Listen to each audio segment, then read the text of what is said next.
Now, one thing that I don't believe I showed in a previous episode, and that's very remiss of me, you have to set the end float on the axle between the two taper bearings. That has to be between 2 and 6 thousandths of an inch.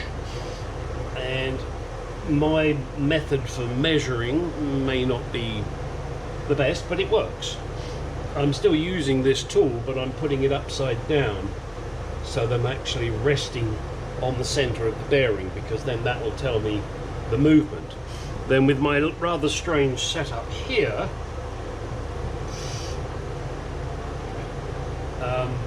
you're going to need one of these if you want to do this properly.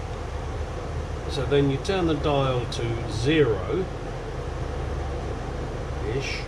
It's very finicky. I don't know if you can see that. You probably can't. Let me try and turn it for you. Hang on.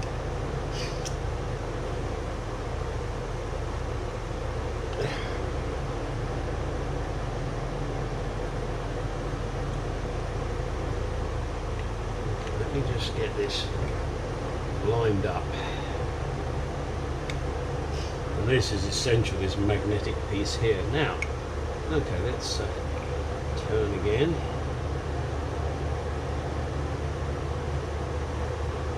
You can see how easy it is to move things. It is trying to get this fucker to line up. And this is very sensitive. So I'm set on zero. Now you grab yourself a couple of hefty screwdrivers, put them between the dust shield and the actual hub, and then move it. And look at that. Whoa, I got 16, 17th hour movement there. Way too much. Look at that. Yeah, that's ridiculous. Yeah, so I've got to press that on a little more. Now, I say press, there are two methods. One, yes, I could take this out to my press out the back. The other is I want to push this on, and I can use, and I'm going to use this. And again, you put it right on the bearing part there, and then whack it. Now, that's not necessarily the best method. I'm just feeling lazy and I don't want to go out the back and carry all this stuff out there and put it in my press. So I'm just going to try and do it here. And we'll see how it goes. And I'll come back to you when I've got it set. And all I'm going to do, you don't need to watch me do this, is go whack, whack. Well, whack more than once, that's for sure. Okay. Alright, just to show you how stupid and anal I am, this is one of the original nuts that went on here. As you will recall, I'm not happy about this thread sticking out here, so I need to figure out a way to make them even.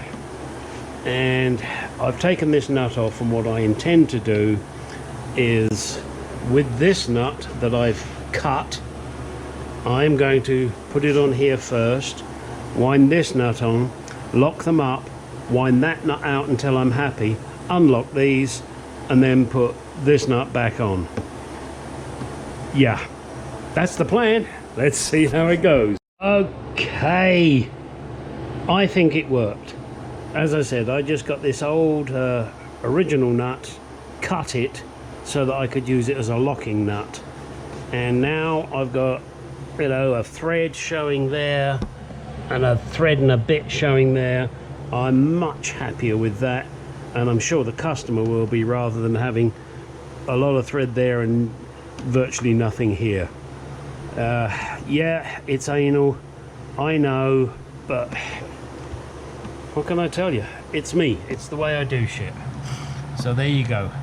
That one is now a lot better, and that one.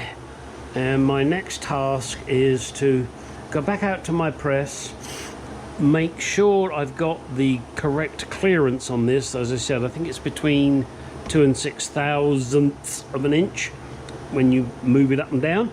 The one that I've got out by the press at the moment has way too much, So I'm just going to finish that off, and then I'll be ready once I get the shims that belong here to put it all in. Exciting times. This is, what is this, number 29. I am going to finish on 30, I have decided. So that won't happen until the shims arrive. I put the shims in and get everything greased and lined up and have it ready for the customer to pick up. That will be episode 30. So hang on to your hats, it's coming. Not me, no, I'm not. No, don't, I won't go there. No, I'm not going to go there. And then this one will be finished and I'll move on to the next one. And I can't believe anybody wants to see it again, but I might just do a short video on the next one. Okay, as I've always said, I will show warts and all. In other words, fuck-ups or problems.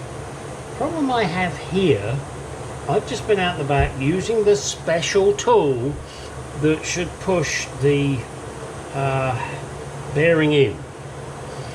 And when I get my screwdrivers in here, which is what you have to do, and you pry them, I get a 25 thou deflection.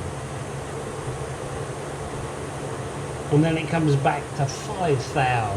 So that's 30 thou deflection. This is not right. I mean, I can see the bloody things moving up and down like a fucking yo-yo. Now, I have pushed this inner bearing in as far as I believe I can. My only surmise is that when I put the race in on the outside, I didn't get it seated properly. That would explain why I'm not getting the clearance I should get.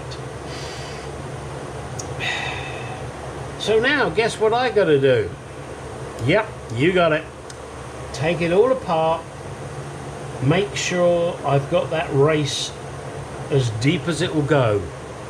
Make sure the bearings I've got are correct. Jesus. Motherfucker. But I can't, there's no way in all good conscience that I could give this to the customer when I'm looking for a 2 to 6 thou clearance and I've got 30 thou. That's just not gonna fucking happen. So now I've got to take this bugger apart. Hopefully I won't destroy any bearings when I do it. And check the race has gone in as deep as it should. And I'll let you know in the final part. Yes, I've mentioned it before. It's going to be part 30 because I am not going to go past part 30. So my next task now is to drive out the hub again and see if my race is seated perfectly. I sincerely hope it's not. I sincerely hope I didn't seat it correctly. Hold your breath. Part 30 is coming. Alright, I think I have found the problem.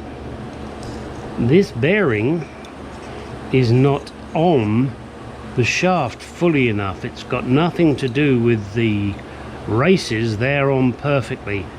I have not got this on as far as it should go. So let me try that and see. Okay, Houston, we have a problem.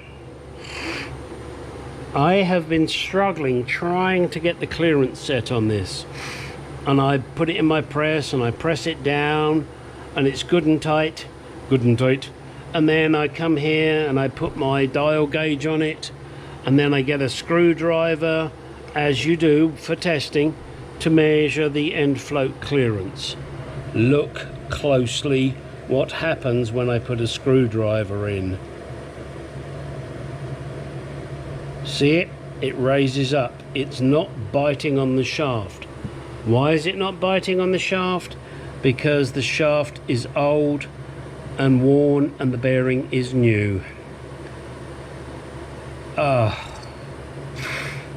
I believe the only option we have here is to buy new shafts, carriers, hubs, whatever you want to call them, because that is not acceptable. It will come loose, it will make one hell of a noise.